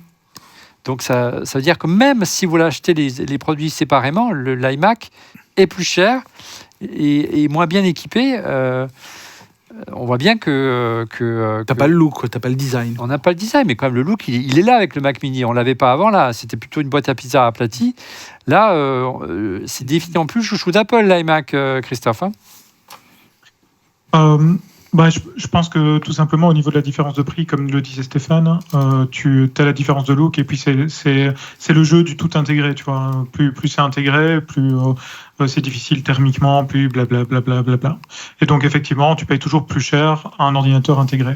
Et parce que tu n'as pas de câble qui court sur ton bureau et ce genre de choses, quoi. J'aurais pensé plutôt l'inverse, moi, mais bon, bref. Et Fred, si tu montes en gamme encore sur les 2 machines, tu as comparé les milieux et haut de gamme, plus le Mac mini monte en gamme, plus c'est intéressant de choisir plutôt un mini qu'un iMac, c'est ça ? Ouais, tout à fait. En fait, je me suis intéressé parce que tu parlais des 16 Go. Ce qui est intéressant, c'est quand on passe sur le Mac mini, on peut monter à 24 Go de mémoire unifiée. Donc ça peut être intéressant. Donc j'ai fait une config à 1 159 € qui intègre un M4 10 cœurs CPU, 10 cœurs GPU, la mémoire à 24 et un stockage à 512 Go. Voilà, donc je l'ai comparé avec un peu plus costaud, quoi. Voilà, une machine un peu plus costaud, un M4 qui est vraiment là, pas en version binée, mais vraiment il a de la mémoire, il a ce qu'il faut pour être vraiment pérenne, parce que 256 Go c'est un peu rude. Et puis je l'ai comparé avec un iMac et j'ai voulu voir un petit peu ce que ça donnait. Et bien, un iMac, effectivement, alors bien sûr il faudra rajouter l'écran, le clavier, etc. sur le Mac mini, il est à 1160 €. Et sur un iMac, effectivement, pour monter avec un M4 avec les mêmes choses, les 24 Go et les 512, on est à 2209 €. Ouais. Donc on a 1000 € de différence. C'est énorme. Et là, c'est énorme. Et là, je dis, on peut aussi avoir l'autre référence qui est l'écran Samsung, tu sais, qui fait 5K. Qui ressemble à l'iMac d'ailleurs, dans son look, beaucoup. Qui ressemble à l'iMac, mais parce qu'il a le pied en alu, etc. Et c'est un 27. Et c'est un 27 pouces. Il a une très très belle dalle 5K. Et en plus, il supporte Apple TV+, en natif, puisqu'il est autonome. Donc c'est aussi intéressant, ce que fait pas Apple. Et bien là, effectivement, on serait quasiment au même prix. Ouais, Apple privilégie encore une fois le Mac mini, c'est fou, alors que l'iMac c'est la machine qui a sauvé Apple de la faillite, mon cher. Non, c'est vrai, bien sûr, parce que ça a été, on se souvient quand même comment, quand ils sont sortis, c'est le design aussi, les couleurs, ça nous a tous remis un coup de peps, ou en gros de notre envie d'acheter, et je crois qu'il y a eu... On sent que le positionnement de prix sur l'iMac est un peu bizarre quand même. Ouais, en fait ils ont sorti l'iMac, pour moi, en fait quand j'ai vu le Mac mini... un jour la veille, quoi. Mais quand j'ai vu le Mac mini et le MacBook Pro, qu'on parlera dans une prochaine émission, voilà, on a quand même 2 sorties qui sont plus qu'intéressantes, parce que ça aurait pu être une sortie de plus. Là, on peut se poser vraiment des questions, et c'est pas seulement l'Apple Intelligence qui pourra nous encourager à le faire, mais là, l'iMac, ils sont sortis pour faire sortir, je crois, c'est tout. Un peu comme vous savez quoi, j'ai pensé à l'Ultra 2 noir qui est sorti, ou les casques d'une couleur différente avec l'USB-C, quoi. USB-C. C'est tout, c'était ça. Bon, Est-ce que c'était utile, pas utile? Ouais, on pouvait s'attendre à un iMac avec un écran plus grand, on aurait pu s'attendre à un iMac avec une puce M4 Pro qui est réservée également au Mac Mini. Ça, on l'a pas dit, on va rentrer dans le détail dans un instant sur les caractéristiques de cette puce M4. Mais en tout cas, une chose est sûre, l'iMac n'est plus le chouchou d'Apple. Alors les amis, un petit peu d'histoire. Dès qu'on peut passer une image de Steve Jobs, on ne se prive pas dans cette émission. On vous disait, le Mac Mini est maintenant le nouveau chouchou. Ce n'était pas gagné au sein d'Apple parce que Steve Jobs n'était pas un grand fan. On se souvient que lorsqu'il a présenté le 11 janvier 2005 sur la scène du Moskowitz Center en marge de Macworld San Francisco, j'étais là, c'était bien à l'époque. C'était le premier Mac, certes à moins de 500 €, le plus abordable jamais construit, dit Steve Jobs, mais il n'était pas un grand fan. Pourquoi ? Parce qu'il se disait à l'époque que le board d'Apple avait pour la première fois contraint Steve à sortir une machine dont il n'était pas super fan. On le voit avec Christophe, il va nous en parler dans un instant. Pourquoi ? Parce qu'à l'époque, c'était la mode des PC abordables à moins de 500 € et il fallait, selon le board d'Apple, une machine pour pouvoir augmenter les parts de marché. Et c'était ce Mac Mini que tu nous as montré, Christophe, vendu nu, comme aujourd'hui le mini pavé. Ça, c'était un plus gros pavé, sans clavier, sans souris, sans moniteur, pour contraindre les utilisateurs de PC et de Windows à passer au Mac. Christophe. Oui, effectivement, c'était vraiment le petit ordinateur entrée de gamme, le produit d'Apple, sans mauvais jeu de mots. Et comme tu en parlais, au départ, c'était pas trop un ordinateur super aimé en tout cas, tu n'avais pas l'impression que c'était super aimé par les gens d'Apple. J'ai la boîte, j'ai tout, la présentation, elle a duré 5 minutes chrono. Hein. D'habitude, Apple, Steve, quand il présentait des machines, ça durait 3/4 d'heure.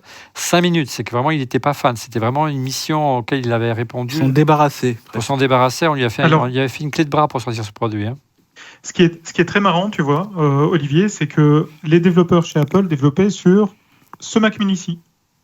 Les gens de Apple l'avaient fait exprès pour faire en sorte que les développeurs chez Apple optimisent un maximum leur logiciel et ne soient pas sur un gros Mac Pro, tu vois, avec toutes les ressources nécessaires. Donc l'objectif, en fait, c'était vraiment de donner la machine la plus faible aux développeurs, ce qui n'est pas une habitude. Et là, c'était intéressant vraiment comme philosophie.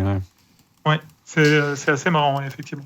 Et au fur et à mesure, elle a trouvé sa place, pas forcément auprès du grand public, finalement. C'est pas forcément été la machine idéale pour switcher, Ah oui, c'est ça. mais plutôt au niveau des professionnels. Hein. C'est le Mac Mini qui avait été filé pour les développeurs pour qu'ils développent leur appli pour Silicon. Oui. Pour la puce Intel. Non. Puce Intel. Non, Non. Mais même avant, pour la puce Intel. Ah ouais. Incroyable. Le premier Mac à puce Intel, c'est le Mac Mini, les amis. Ah, ok. Voilà. Oui, exactement. Il n'est pas celui-ci. Celui-ci, c'était encore un G4, je pense. Première génération, ouais.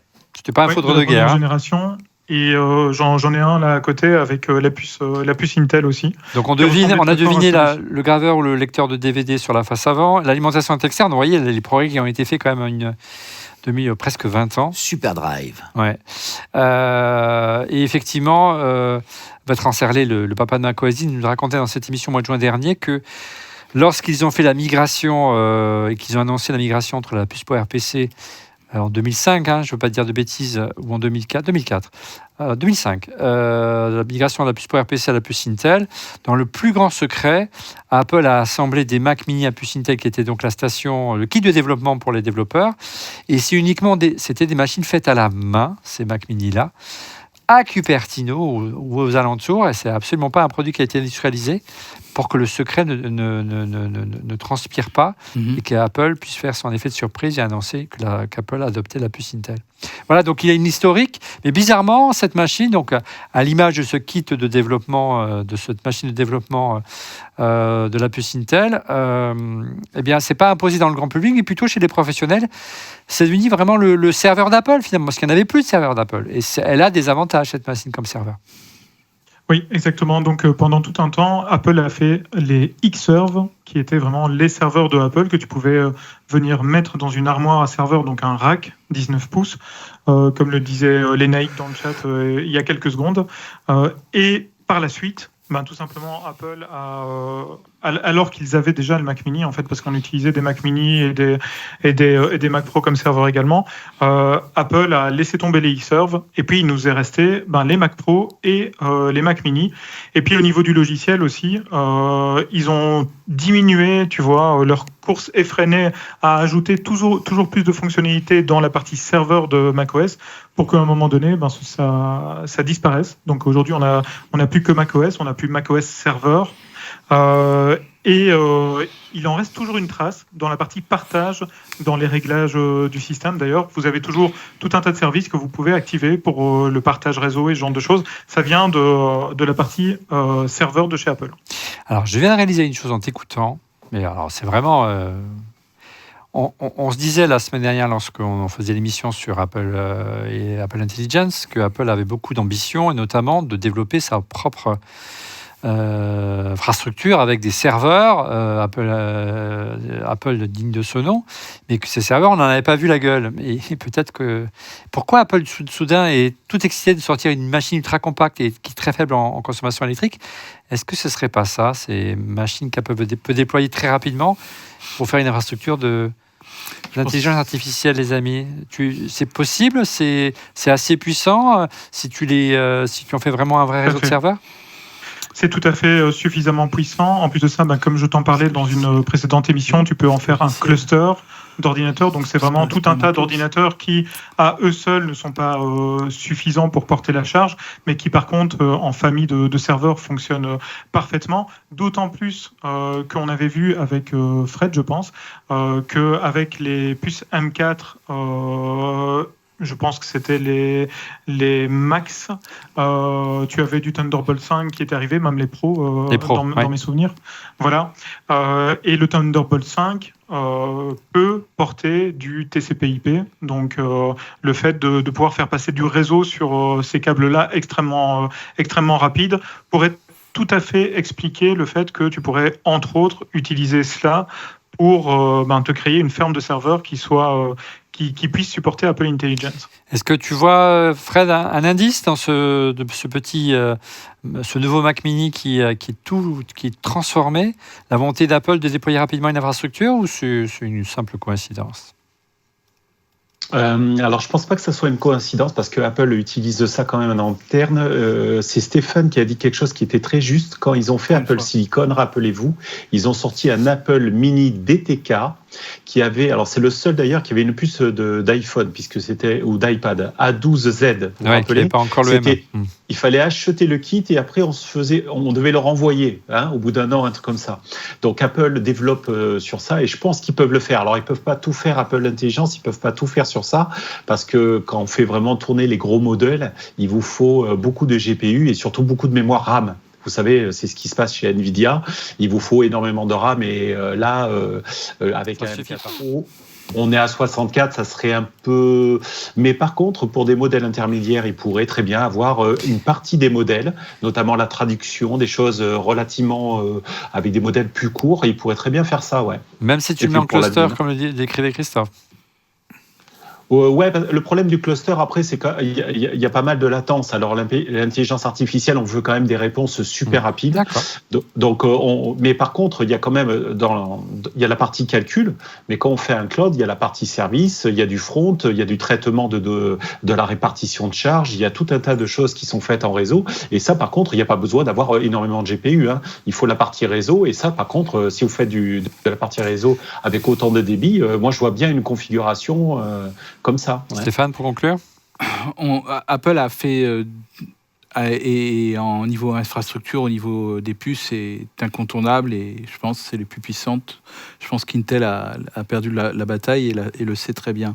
Mais je pense que si Apple... Qualcomm a été une belle alternative là. Bien on sûr, en parlait dans un instant avec Fred. Justement, et là, s'il y a quelque chose qui pourra arriver, alors j'ai pas envie de dire que je lis dans le mar de café. Dans le mar de café, mais si on peut avoir une surprise côté Apple, et ça va plutôt être du côté logiciel. Au niveau de logiciel, mais lié à l'architecture. C'est-à-dire qu'il y aura des algorithmes sûrement qui pourront être... voilà. C'est-à-dire que la manière d'optimiser et voilà. et ne pas forcément de passer en force comme on le fait aujourd'hui avec les outils. Voilà, parce qu'en gros, c'est vrai que la consommation est est réel. L'indexation, on C'est l'a une vu. vraie question aujourd'hui en matière d'environnement. Ben voilà. Donc je pense que si Apple voudra surprendre, ce sera presque, on appelle ça du middleware. D'accord. Du middleware, c'est ni du soft ni du hardware, c'est du middleware, c'est entre les deux. Nouvelle génération. Ça vous va comme explication Merci, c'est Monsieur Zibi, merci. On reste sur les puces avec Rémi Véring, regardez, alias Dark Linux Tweet. Nous en sommes à la 4e génération d'APU smartphone pour desktop. La migration était-elle justifiée ou là encore Apple s'est-elle encore plantée? Il est toujours assez sévère, l'ami. Je ne vois pas la plus-value par rapport à Intel ou Motorola d'IBM. Eh bien, tu vas lui répondre dans ce prochain chapitre, mon cher Fred.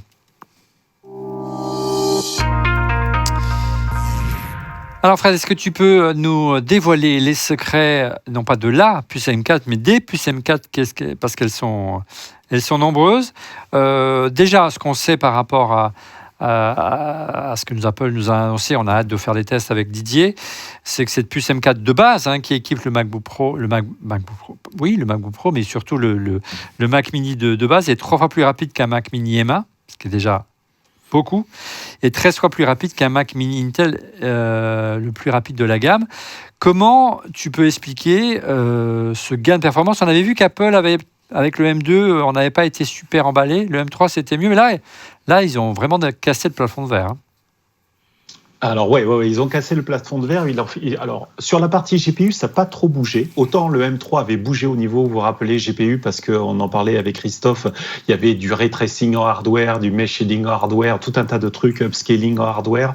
Donc là, c'était vraiment le M3, c'était la partie GPU. Sur la partie M4, ce qu'ils ont fait, c'est qu'ils ont augmenté la bande passante, on est passé de la mémoire, et on est passé de 100 à 120 parce qu'il fallait débrider. Vous savez, vous avez différents cœurs à l'intérieur d'un SoC, et au bout d'un moment, le GPU, le NPU, les CPU, ils veulent tous accéder à la mémoire et 100 gigabits, c'était limite. Donc, ils sont passés à 120.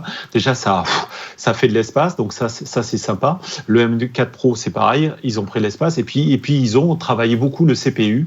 Ils ont revu vraiment les cœurs et notamment les cœurs performance pour qu'ils soient beaucoup plus rapides, qu'ils parallélisent les choses. Et on a des gains quand même qui sont relativement importants, on s'en rend pas compte, mais gagner 20% comme ça d'une année à une autre en gardant à peu près la même gravure, même si elle a un petit peu évolué, c'est quand même assez phénoménal. Et la même conso à peu près. Ouais. Tu parlais du M4 Pro, donc Apple annonce le cœur pour le M4 Pro de CPU le plus rapide du monde, donc 14 cœurs CPU, 20 cœurs GPU, jusqu'à 14 cœurs et 20 cœurs GPU. Une bande passante mémoire plus rapide de 75% par rapport au M3 Pro. C'est là où le progrès est vraiment le plus important. Et 2 fois plus rapide que le précédent Mac Mini M2 Pro, celui qu'on utilise pour le montage. 2 fois plus rapide, 20 fois plus rapide qu'un Mac Mini Intel. Waouh, qu'est-ce qui s'est passé, quoi? Alors, ce qui s'est passé, c'est que je pense qu'ils ont compris qu'il fallait mettre de la performance. Autant l'année dernière, le M3 Pro était une petite amélioration, mais je vous avais expliqué, ils ont essayé de réduire le coût en le mettant un peu plus petit. Mais du coup, le CPU, il nous avait mis plutôt des cœurs économes. C'est ce que tu nous as illustré dans tes slides, c'est ça ou pas? Ouais, dans les slides, je vous ai illustré ça. C'est-à-dire qu'en fait, quelque part, un M3 Pro, il avait 6 cœurs performance et 6 cœurs éco. Mais on n'avait pas tellement besoin d'autant de cœurs éco. Les cœurs éco, c'est les cœurs économiques. Ils sont là pour les tâches de fond. Alors, sur Mac, il y a bien sûr des tâches de fond. Mais de là à occuper 6 cœurs, c'était quand même un peu trop, mais ça prenait pas beaucoup de place. Avec le nouveau procédé 3 nano, on gagne un petit peu de place, je pense, parce que c'est plus fin. Et surtout, on est capable de mieux gérer aussi la gestion de l'énergie à différents niveaux de conception. Et du coup, là, on va passer effectivement à 8 cœurs performance. Et on rajoute 2 cœurs performance de plus. Et puis, on va baisser les cœurs éco. D'ailleurs, c'est la première fois que je vois ça. On est passé de 6 sur le M3 Pro à 4 cœurs éco sur le M4 Pro. Et puis, la version haute du M4 Pro, elle a même 10 cœurs performance. C'est ce qu'on avait sur les M1 Max, etc. Donc c'est vraiment hyper impressionnant d'avoir autant de cœurs performance et du coup ça décolle parce que vous avez un truc de fou. Par exemple le M4 là qui vient de sortir. Le M4, il est à 4 cœurs performance. Donc, vous vous rendez compte, vous passez de M4 à 4 cœurs, même la version haut de gamme, qui a 6 cœurs aussi éco. Vous avez 4 cœurs performance, vous passez en M4 Pro version non binée à 10. Donc, c'est des rapports x2, x2,5 en cœur performance. Donc, bien sûr, ça s'envole. Ça s'envole avec un processeur qui est économe, avec un processeur qui ne consomme pas beaucoup, puisqu'on arrive à le faire tenir avec son anime dans un Mac mini. Et donc, ça, c'est par contre, cette année, c'est vraiment le processeur qui est assez stupéfiant. Tu t'as préparé d'autres slides. Qu'est-ce que tu voulais nous montrer dans cet autre slide ? Alors, lequel tu montres? Parce que moi, je vois rien, j'ai pas de retour. Alors, moi non plus, mais c'est toi qui les as faites, a priori. Oui, alors... T'en souviens? Alors, j'avais fait un slide sur le calendrier des annonces. Ouais. Le calendrier des annonces, c'est un truc très simple. Je vous ai fait, quand le M2 est sorti, le M2 et puis la série M2 Pro, etc., on a attendu à peu près 16 mois entre les puces M1 et M2, vous voyez. Donc, on avait parlé d'1 an et demi pour le faire, ce qui était déjà pas mal. Hein. Quand le M3 est sorti, on était à 16 mois pour le M3 et le M3 Pro et Max, c'était à peu près 9 mois, relativement court. Ils avaient vraiment devancé le truc. Et là, sur la série M4, le M4 est sorti 8 mois après le M3 et le M4 Pro et M4 Max est sorti à 12 mois. Donc, il y a une accélération actuellement d'Apple et je pense que c'est dû aussi à la concurrence Intel, AMD qui est en train d'arriver, qui adopte la technologie SoC, hein, où on intègre tout, le GPU et tout ça. La philosophie de la puce ARM et d'Apple Silicon en particulier. Et d'Apple Silicon, et puis le concurrent Qualcomm, hein, qui avait fait fort, qui avait dit Qualcomm, moi je vais mettre que les cœurs performance et vous allez voir, je vais exploser tout. Voilà. Et tu as préparé d'ailleurs une slide parce que maintenant Apple n'est plus seul sur le marché à proposer des puces je dirais, sur l'architecture ARM pour des ordinateurs de type PC. Qualcomm a créé l'événement il y a quelques mois en sortant de nouvelles Snapdragon, hein, c'est comme ça qu'on les appelle, ouais. Avec des puces qui sont très proches de la philosophie des puces Apple Silicon. Oui, c'est exactement très proche, puisque de toute façon, c'est des ex d'Apple qui avaient monté leur start-up pour faire des puces serveurs. Rien de se perd, tout se recycle, cher ami. Voilà, ils voulaient faire des puces serveurs basées sur leur expérience chez Apple. Ça s'appelait comment ça s'appelait comment leur Nuvia. Nuvia, voilà. Ça s'appelait Nuvia et ça n'a pas marché en fait. Ils sont arrivés sur les serveurs, mais ils se sont fait racheter 1,25 milliards de dollars quand même, hein. C'est pas... Voilà. Ils ont mis le paquet Qualcomm pour les racheter, donc on voyait bien. Ils ont compris que le virage que prenait Apple était le bon, et par contre Intel et AMD n'ont absolument pas pris le même virage, du moins reprendre l'architecture ARM, puisque la puce Qualcomm partage la même architecture, les mêmes brevets d'ARM, hein, c'est ça? Ouais, tout à fait. Et puis Qualcomm voulait arriver sur le marché du PC depuis un moment. Hein. Ils avaient fait des puces SQ avant avec Microsoft. C'est un gros partenariat avec Microsoft et c'est effectivement en juin. Ils ont sorti la gamme X Elite, qui est vraiment le très haut de gamme. Et je vous ai mis effectivement, parce que c'est la puce de 2024 hein, pour eux, je vous ai mis la réponse d'Apple face à la Snapdragon X Elite. Donc effectivement, quand on voit les performances de la puce M4 Pro et puis M4 Max, même quand vous voyez en single core et en multicore ce qu'on est capable de faire, c'est le jour et la nuit. C'est vrai que Apple là met vraiment un coup à Snapdragon. Ouais. En termes de performance, ils ne veulent pas se laisser distancier. C'est-à-dire qu'Apple garde le leadership en termes de performance, mais l'argument qu'avait Apple, qui était redoutable en termes d'autonomie, de dire vous pouvez tenir une journée, vous n'avez plus besoin de recharger le Mac, vous partez sans chargeur, vous le rechargez le soir en rentrant à la maison. Maintenant, un PC, ça peut durer, grâce aux nouvelles générations de puces Qualcomm, presque aussi longtemps qu'un Mac en matière d'économie d'énergie. C'est assez remarquable, les progrès qu'ils ont fait également.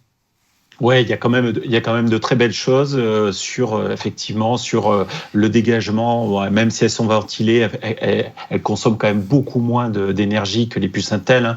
On est en dessous des 60 watts. Ouais. Donc, par contre, il y a un mais. Il y a un gros mais, parce qu'effectivement, tu parlais de cette techno rachetée d'une start-up qui s'appelait Nuvia, c'est ça? Oui. Qui avait un brevet ARM pour pouvoir utiliser les licences d'ARM. Un brevet serveur. C'est un brevet serveur, mais ce que veut faire Qualcomm, c'est de le mettre dans tous les PC. Et là, ARM dit on n'est pas d'accord du tout. Donc procès en perspective et soit un gros arrangement et un gros chèque versé à ARM. Vous savez, c'est une boîte européenne, ARM, aujourd'hui, qui était en passe d'être rachetée par Nvidia. Finalement, ça ne se fera pas et c'est tant mieux, croyez-moi. Mais parce que là, c'était terminé. C'était le cas avec la force d'Nvidia aujourd'hui. Mais là, apparemment, ça va coûter très cher à Qualcomm quand même. Là, ça risque de coûter très cher parce que, effectivement, avoir une licence pour serveur, ça veut dire des faibles volumes et puis vous cantonnez quand même à un business un peu particulier. Prendre cette licence et dire je vais vendre maintenant sur des PC où là, c'est des dizaines, des centaines de millions de puces que vous produisez et dire moi, je m'en fous, j'ai ma licence, c'est bon, ça va pas marcher comme ça. Donc, je vois pas comment ils vont trop s'en sortir parce que ARM, c'est pas une petite boîte. Non. Elle est quand même aidée aussi par une communauté. Il y a beaucoup de clients, dont Apple, qui est fondateur d'ARM historiquement, mais qui achète aussi ses licences auprès d'ARM pour la partie jeu d'instruction. Et puis il y en a d'autres, beaucoup d'autres qui ont parlé des Raspberry, c'est des puces ARM aussi.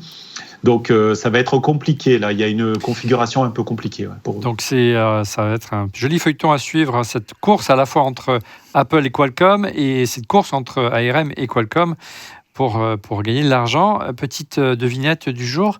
Quelle est la société qui a sauvé Apple de la faillite ? Microsoft. Quand Steve Jobs est revenu. Microsoft. Eh bien non, c'est ARM justement, parce que la somme. C'est-à-dire que la première chose qu'a fait Steve très rapidement après son retour au sein d'Apple, c'est qu'il a arrêté le Newton. Il était fondateur d'ARM, c'était le processeur du Newton, vous savez, le PDA d'Apple, l'iPad avant son temps. Et il a vendu ses parts dans ARM et le coût des ventes des parts était bien supérieur à ce qu'a versé Microsoft lorsque Microsoft est rentré au capital d'Apple. Par contre, en termes de notoriété et coût de communication, ça n'avait pas la même portée. Mais ce qui a sauvé Apple de la faillite, ce n'est pas Microsoft, mais c'est bien la vente des parts d'ARM.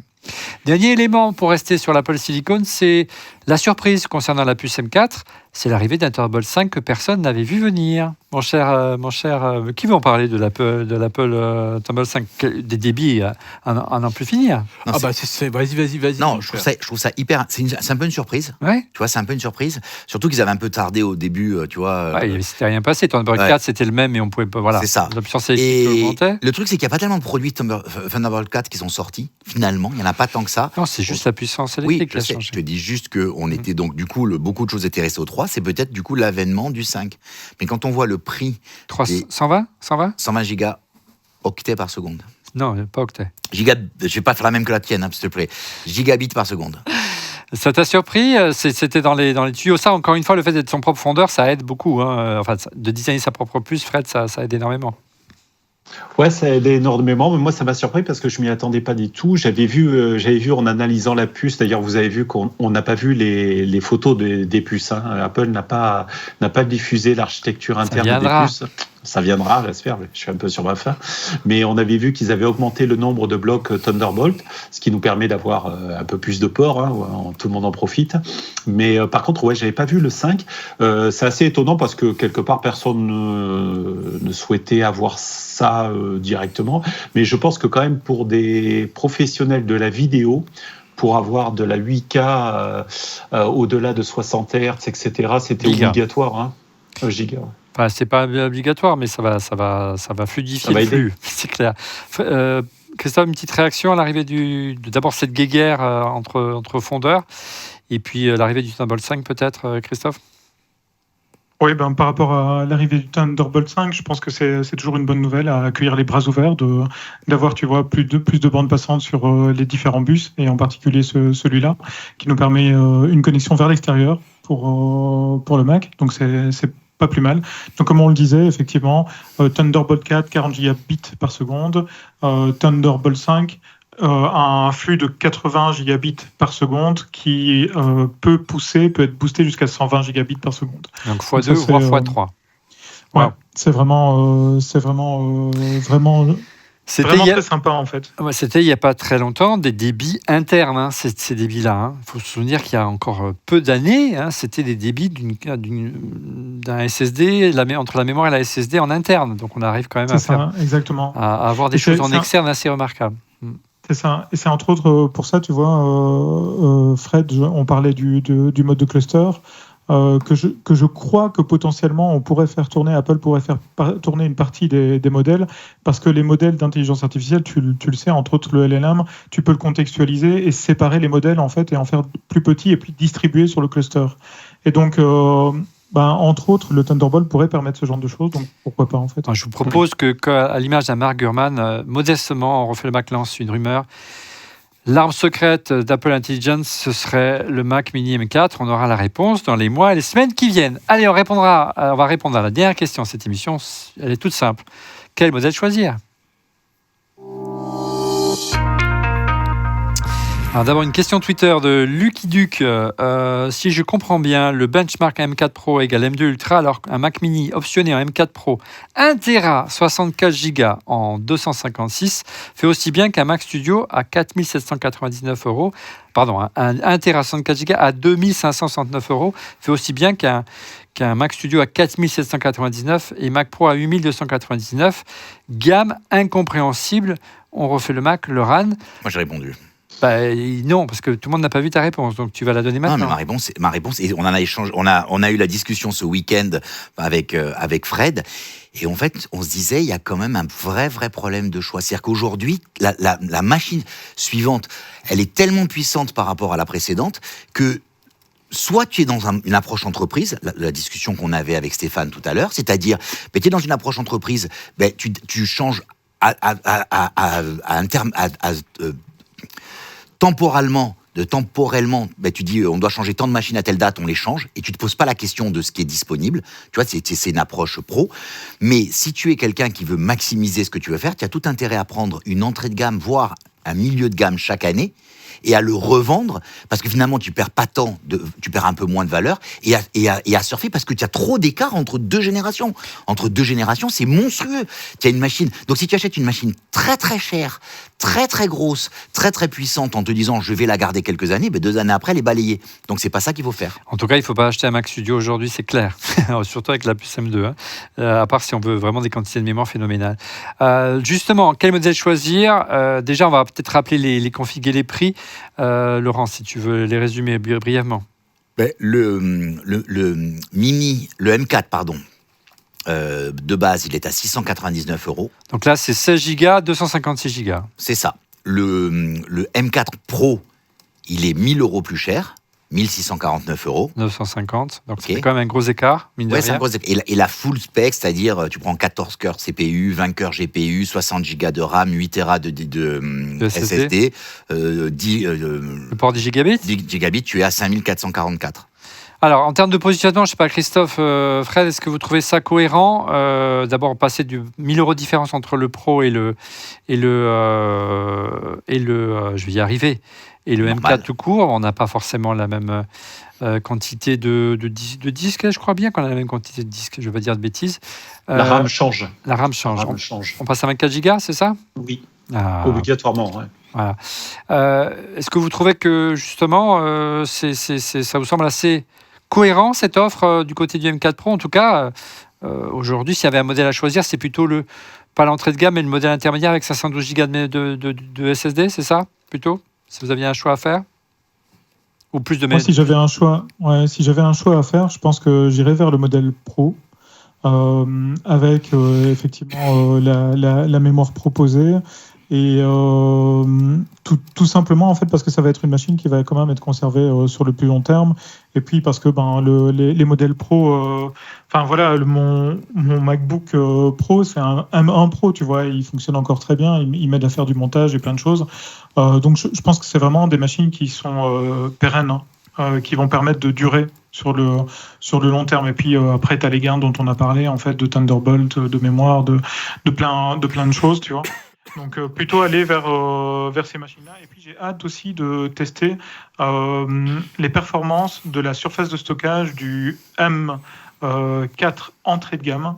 Parce que parfois Apple nous fait des surprises, donc ce sera peut-être pas le cas cette fois-ci, mais si jamais on a cette surprise, tu vois, d'avoir un SSD qui est beaucoup moins performant, ce serait un petit peu dommage. Oui, c'est-à-dire qu'il a un cœur au lieu de 2.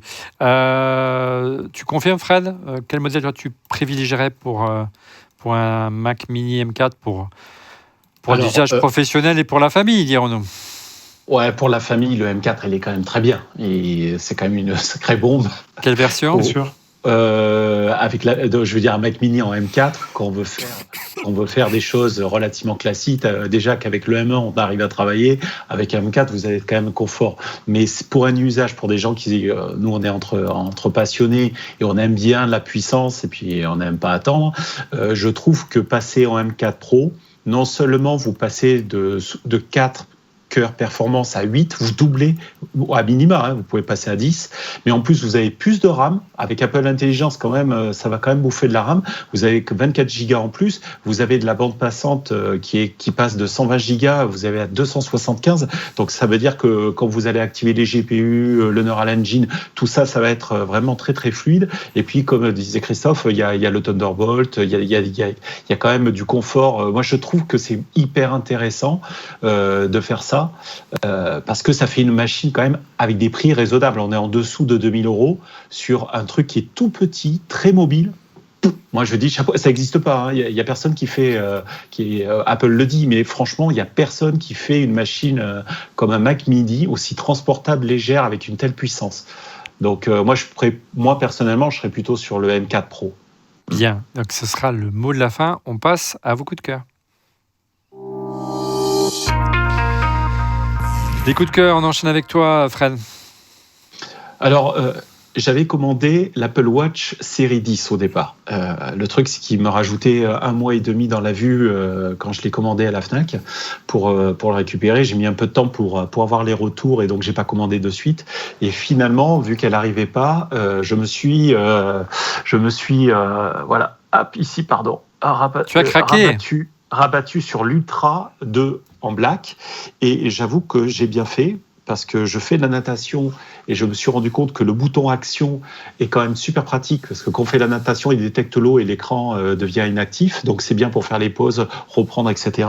Et puis finalement, je la trouve pas si grosse que ça. Pour ceux qui l'ont vue en mat noir, en fait, elle est beaucoup moins saillante, elle fait moins mastoc que la version titane, voilà. Et puis j'ai trouvé aussi que pour les activités en plein air, 3 minutes, c'était vachement sympa. Et puis la durée de vie aussi de la batterie, elle est sympa, parce que plus votre batterie est grosse, plus aussi elle va durer longtemps, quelque part. Donc tout ça fait que finalement, je suis très bien avec l'Ultra. Donc gros coup de cœur pour cette montre. Et écoute, on n'aura pas eu l'occasion de la tester cette année, mais on aura l'occasion peut-être d'y revenir au cours de l'année. Après, Fred, je crois que c'est au tour de Christophe. De mon côté, moi, c'est une série qui passe actuellement sur Netflix et qui parle de 2 tueurs. Ça s'appelle Monsters, de Lyle and Eric Menendez Story. Donc, ce sont les fils d'un papa qui était un businessman, etc. Et puis, ils font un patricide, je pense que ça s'appelle comme ça, ouais, quand on tue ses parents. Et globalement, ça, on le sait tout au début de la série. Et puis après, on a les différentes opinions et les différents points de vue des différents opposants, que ce soit les fils, que ce soit les parents, que ce soit les avocats, que ce soit un peu tout le monde. C'est, je trouve, extrêmement intéressant pour ceux qui se disent, tiens, qu'est-ce qu'il peut y avoir dans la tête de personnes qui font ça. Donc c'est assez intéressant. C'est 9 épisodes. Dedans, en fait, on va y retrouver Javier Bardem, Chloé Sevigny, Cooper Koch et j'en passe. Donc pourquoi pas. C'est sur Netflix, c'est disponible. Et je vais pas dire que c'est sympa à regarder, mais en tout cas, on se pose des questions. Bien. Stéphane, de ton côté, un sujet peut-être un peu plus léger. Léger, quoique c'est un peu triste, parce qu'on a perdu un hommage. Voilà, Quincy Jones nous a quittés cette semaine. Et et Apple, c'est aussi la musique. C'est aussi de la musique, en effet, et surtout, c'était, je crois, Christophe qui avait mis en coup de cœur de Greatest Nine in Pop, où on avait vu le making-of de We Are the World. Et il y avait une séquence qu'on va voir, juste une image à l'écran, où Quincy Jones donc, avait demandé à quelqu'un un bout de papier et un crayon, et il a écrit « Check your ego at the door ». Mettez votre ego derrière la porte, quoi. Et c'était une merveilleuse image ou une merveilleuse leçon de management en 1 seconde et demie. Et il avait réussi en une nuit, vous regarderez à nouveau si vous voulez le documentaire, de gérer et d'enregistrer une chanson que tout le monde a en tête. C'était sur Netflix, hein, oui, sur Netflix, elle est sur Netflix. Documentaire, et on dit de lui que c'était certainement l'un des rares capables à pouvoir réunir autant de talent au mètre carré et autant d'ego au mètre carré, d'où cette référence de l'ego laissé sur le pas de la porte. Laurent, ton coup de cœur? Écoute, mon coup de cœur mon coup de cœur, et je présente mes excuses à Jukurta Ben, qui est un de nos auditeurs et qui dit qu'on présente trop souvent les produits Éternel et Band, mais je l'avais prévenu que je le ferais parce que c'est vraiment quelque chose de spécial. Pourquoi c'est spécial? Et donc, en fait, c'est un modèle qui s'appelle le Simple Tour de chez Éternel, mais il a une spécificité, c'est-à-dire que Éternel sait que je ne peux pas porter de bracelet avec le drapeau bleu, blanc, rouge pour diverses raisons. Et donc, en fait, ils m'ont fait une version unique, unique. Donc, tous les bracelets Éternel ont le petit drapeau bleu, blanc, rouge dans le coin. Et donc, en fait, ils m'ont fait vraiment sur mesure pour moi, un bracelet sans le truc. Donc, voilà, je voulais vous le montrer tout neuf et je vais le mettre à ma montre de ce pas. Donc voilà, c'est vraiment un grand remerciement. Je leur ai demandé si j'avais le droit d'en parler parce que c'est vraiment quelque chose à part. Et ils m'ont dit oui, c'est peut-être même, ils réfléchissent à proposer des personnalisations de bracelets. Mais voilà, je vous le montre, il est sans les petits drapeaux bleu, blanc, rouge. Merci Laurent. De mon côté, on cherche et on n'a toujours pas trouvé la solution idéale pour réaliser, comme le souhaite Apple, des prises de vue avec l'iPhone, mais surtout une solution de micro qui permet de vraiment faire du monitoring en faisant des prises de vue, en faisant des Teams, en faisant des FaceTime. Et pour l'instant, on n'a pas encore trouvé la solution idéale. On sait que DJI a sorti des micros, on sait que Rode en a fait également. C'est au tour de Sennheiser de le faire avec un modèle qui s'appelle le Profile Wireless. C'est vraiment un kit complet dans lequel vous trouvez 2 micros équivalent de 2 micro-cravates et une batterie intégrée. Il est compatible avec l'iPhone, vous pouvez le brancher, le connecter en USB-C directement sur l'iPhone si vous le voulez. Il peut se brancher aussi en jack si vous avez une caméra traditionnelle, donc vous n'êtes pas enfermé dans un univers. Si vous avez un iPhone 14 ou un iPhone 13, il y a aussi un adaptateur Lightning. 299 €. Ce qui est bien sur ce modèle-là, c'est que vous avez un vrai outil de monitoring où vous apercevez ce qui manque souvent sur les micros d'iPhone, si le son est enregistré ou pas, sachant que vous pouvez aussi l'enregistrer le son en local. Il y a de la mémoire tampon, 16 Go de mémoire, qui permet d'enregistrer l'interview, même si l'iPhone ne reçoit pas le son. Donc, ce qui nous arrivait quelques fois de refaire quelques séquences dans cette émission, enfin, du moins, lorsqu'on tournait avec l'iPhone, et de refaire quelques interviews. Je pense notamment à une mémorable interview de Xavier Niel. Voilà, ça s'appelle le Profile Wireless de chez Sennheiser et ça coûte autour des 299 €, 299 € et ça devrait arriver lors du premier trimestre 2025. On a hâte de l'essayer. Voilà, c'est la fin de cet épisode de Refait le Mac. Merci de l'avoir suivi. Merci Fred, merci Christophe, merci Stéphane, merci Laurent d'avoir participé à cette belle émission. Oui, Cube. Et on n'a pas parlé du Cube d'Apple, mais c'est vrai qu'il est dans la droite ligne de cette philosophie de petit ordinateur compact chez Apple. Et moi, c'est mon ordinateur préféré. T'en as un, toi, de Cube en plus. J'en ai un, effectivement, pas très loin d'ici, dans la régie du studio. On se donne rendez-vous dès la semaine prochaine, puisque là, on aura eu la machine et j'espère qu'on aura la machine. On est tellement critique envers Apple en ce moment qu'on peut se poser légitimement la question s'ils vont nous la passer ou pas. On verra. Bref, et on aura le moyen de vous revenir vers vous et de vous dire si cette machine vaut vraiment le coup et si les performances affichées sont vraiment au rendez-vous. Soyez au rendez-vous la semaine prochaine. Merci de votre fidélité. Vous nous retrouvez chaque semaine, vous le savez. Et comme d'habitude, si vous voulez être prévenu en temps réel de la mise en ligne de l'émission, c'est très simple. Il suffit de cliquer sur le petit bouton et n'oubliez pas de cliquer également sur le petit pouce. Merci encore pour votre fidélité et à la semaine prochaine. Salut.